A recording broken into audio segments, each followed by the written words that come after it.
Man, Lil Yachty and Bhad Bhabie are hooking up. Really? Not sexually, you weirdos. They're hooking up to invest in a new dating app exclusively for Jewish people.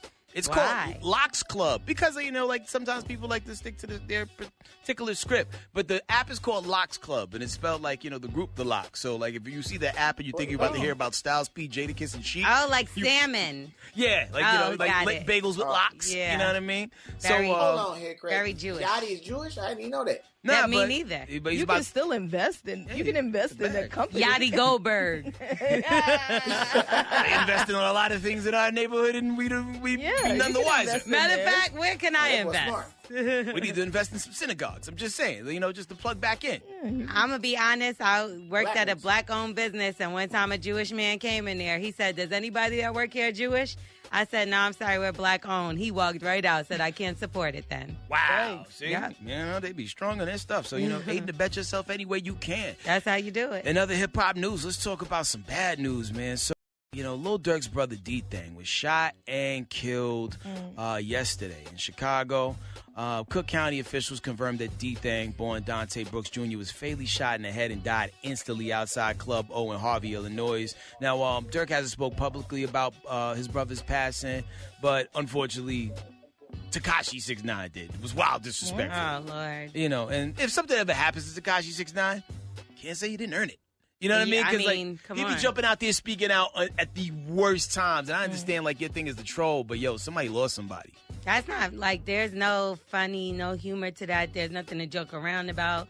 That, it's just disgusting. Yeah, big facts there. Stuff like that. But in some positive news, man, big shout out to Pop Smoke and his team. They have officially announced a new album's in the works. Wow. 50 Cent will not be an executive producer this slap on the new Pop Smoke. That might be a bad thing. Yeah, he's like, hey, the first one we did was special. It is what it is. But, you can't have your hands on everything because, you got to, sometimes bring some fresh ideas in. So hopefully it still works out because 50 delivered on his last album. He sure did. Shout out to that. One person who, people are having mixed feelings about on their album is rapper DMX. We was hoping his new album, Exodus, would have skyrocketed up the charts and hit number 1.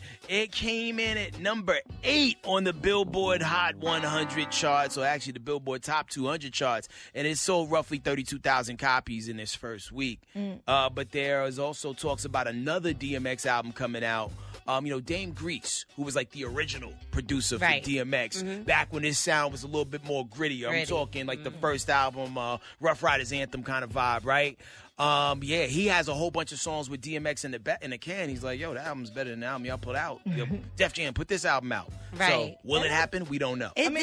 I was going to say, I'd be curious how all his old songs have since streamed up, since his death. Because, maybe this album didn't do as great, but I feel like his past catalog is probably doing great right now. Yeah, I think they said something like it was more than 1,000% uptick in streaming when he passed. But there's some really good songs on this last DMX album. I don't know why people just hate Swiss Beats production sometimes, but I feel like it was kind of a good marriage and a good match. But if I was Swiss, I would have brought Dame Grease in on some of this. Me too. Just because he was part of the original sound in Sonic that made DMX sound the way he sounded. Right. And I think maybe because I know they want to gain some money for the kids. So I think maybe they should charge for the documentary that's going to come out very soon. I think it's with HBO or something, right? Yeah. Maybe they should charge an extra couple dollars. I'll pay for that. You know what I mean? But and this DMX merch about to be crazy. You know what I mean? Please drop another Balenciaga shirt because I was going to pay for that too. Okay, now for the common folks out here who can't afford the Balenciaga shirt. Well, they obviously can because it was sold out within...